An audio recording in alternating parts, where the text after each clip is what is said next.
কিরে সাথী, 4টে বাজে, স্কুল থেকে এসে তুই বাড়ি না গিয়ে এখানে বসে আছিস? আমি বাংলায় 0 পাইছি, বাড়ি গেলে মা বকবে। আরে তাতে কি হয়েছে বন্ধু, তোর কাছে কালো পেন নেই? হ্যাঁ আছে তো। 0-র আগে 7 লিখে দে, তাহলেই তো 70 হয়ে গেল। থ্যাংক ইউ ভাই বুদ্ধিটা দেওয়ার জন্য। মা, ও মা। হ্যাঁ বল। এই দেখো বাংলায় আমি 70 পেয়েছি। তাই কই দেখি। এ নাও।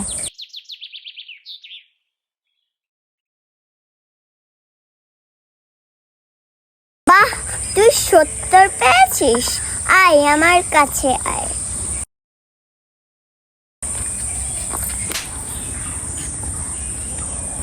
পঞ্চাশে পরীক্ষা হয়েছে আর তুই 70 পেয়েছিস। আমাকে বোকা পেয়েছিস তুই? ফাজিলামি করিস আমার সঙ্গে? হ্যাঁ, যা পড়তে বয়। আমি পারি না আর পারি না, আমি কেন মরি না।